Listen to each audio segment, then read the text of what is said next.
Look, I'm gonna be honest with you, I've had that feeling too, like 27 years old looking in the mirror and thinking, man, where did I go wrong? And the worst part is that we didn't go wrong at all. We're just playing a game that nobody explained the rules properly. I was reading about Charlie Munger these days, the guy who was Warren Buffett's partner for decades, and he said something that hit me in a strange way. Most people are too busy earning a living to make money. At first I thought it was kind of pretentious, you know, but the more I think about it, the more it makes sense in my head.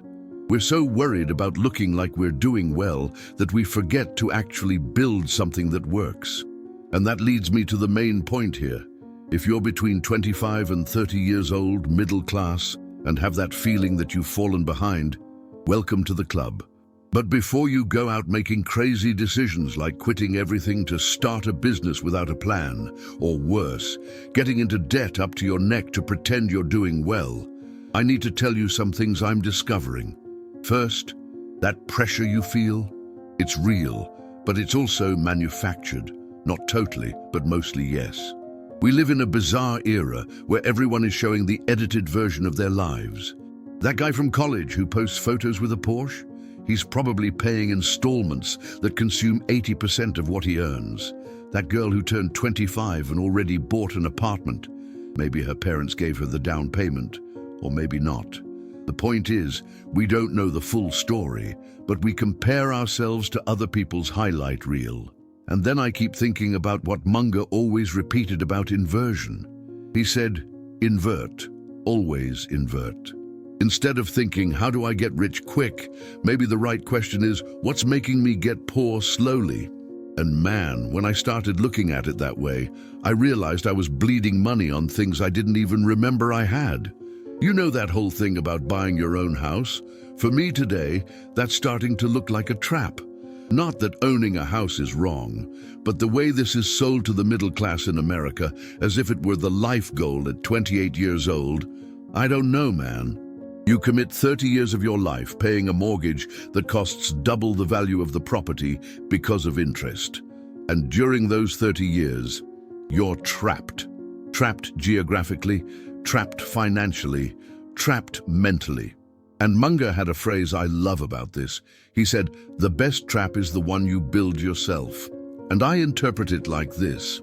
We convince ourselves we're doing the right thing because everyone does it. But is everyone right? Let me tell you something I noticed recently. The American middle class, the one that earns between $4,000 and $12,000 a month, is in a strange position.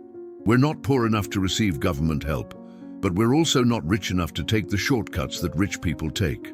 And so, we're stuck in this limbo, paying the highest taxes, having access to the most expensive credit, and getting into debt to maintain a standard that, let's face it, isn't sustainable. And look, I'm not here telling you to become a minimalist and go live in a van. That's not it.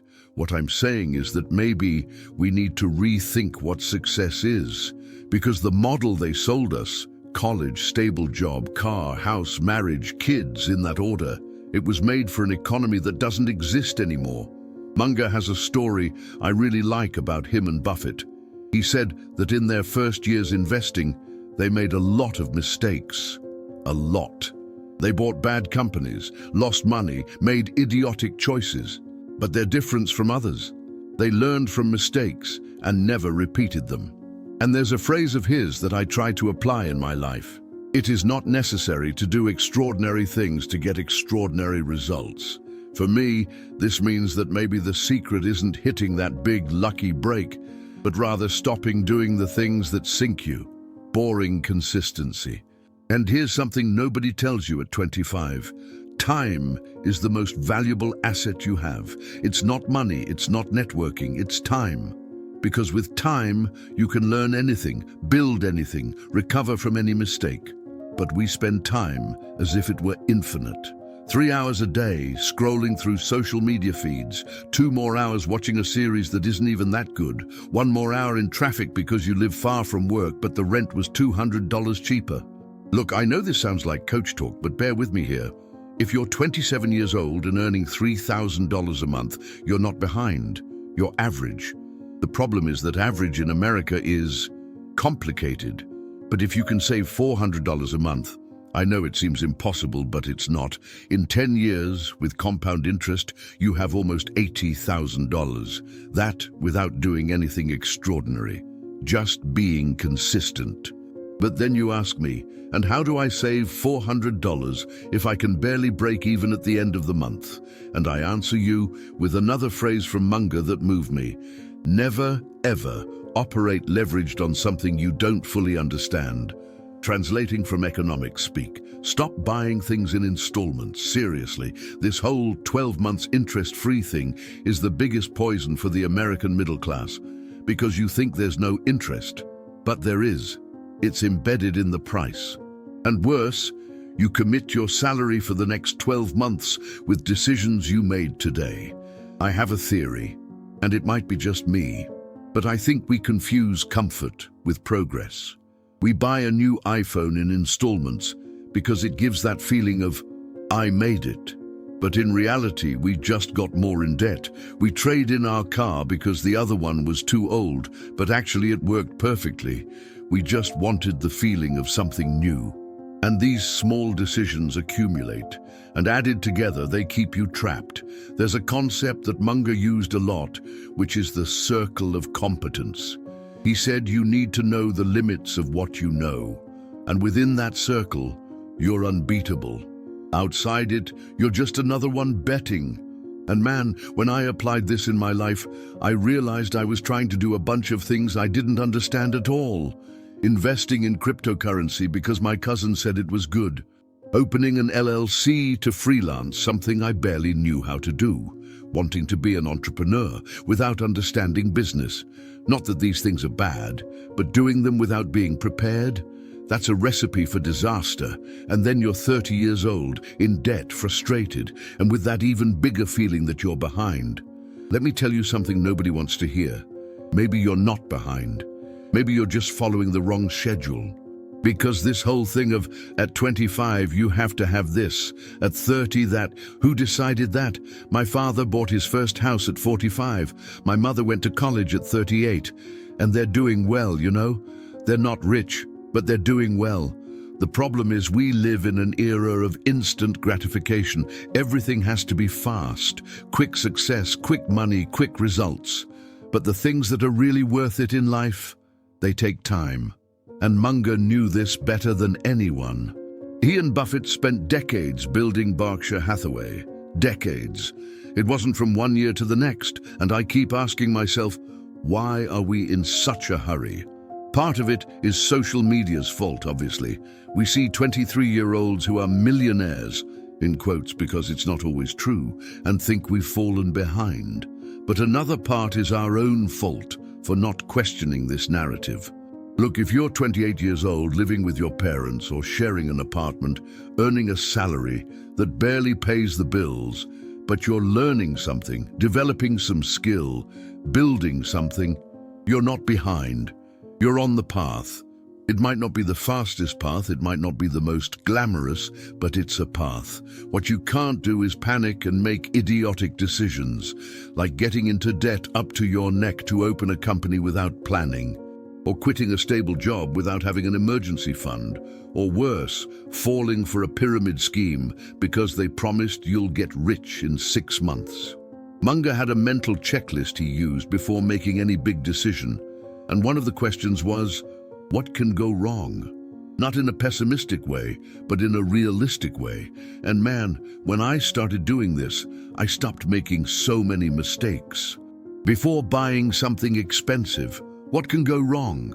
Before investing in something, what can go wrong? Before changing jobs, what can go wrong? And it's not to paralyze you, it's to prepare you, because then you can make more conscious decisions. Another thing I noticed, we underestimate the power of small adjustments. Everyone wants the big turnaround, that opportunity that will change everything. But in reality, it's the small daily decisions that make a difference. Bringing a packed lunch instead of eating out every day? In 1 year, that's about $4,000 saved. Canceling those subscriptions you don't even use? Another $80 a month. Learning a new skill 30 minutes a day? In 1 year, you're at another level. And look, I know this isn't sexy. You can't post on Instagram, look at me here saving $12 on lunch. But that's what works. Munger always said that the key to his success was being consistently not stupid, in his own words. And I think this applies a lot to our generation. We don't need to be geniuses. We just need to stop making idiotic choices repeatedly. And another thing, stop comparing yourself. Seriously. I know it's hard. I do it too. But when I stop to think, I realize it's a waste of time. The guy you envy has problems you can't even imagine, and you have advantages you don't even see. Everyone is playing a different game with different rules, with different resources. Your mission isn't to get where so-and-so got, it's to get where you want to get. And maybe you don't even know where that is yet. That's okay. At 25, 27, 30 years old, you're still figuring it out. And anyone who tells you they have it all figured out is lying or fooling themselves. Let me finish with one last thing. Munger died last year at 99 years old. And you know what he said in one of his last interviews? That if he could give advice to young Charlie Munger, it would be patient and keep learning. Simple as that. So if you're feeling behind, breathe. You're not. You're just starting.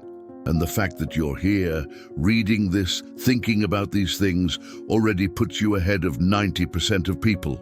Because most people don't think. Most people just react. You have time. You have potential. You just need to stop sabotaging yourself with bad decisions and start building something solid, even if it's slow, even if it's boring, even if nobody sees it. Because in 10 years, you'll look back and be grateful you didn't do that stupid thing you almost did at 27.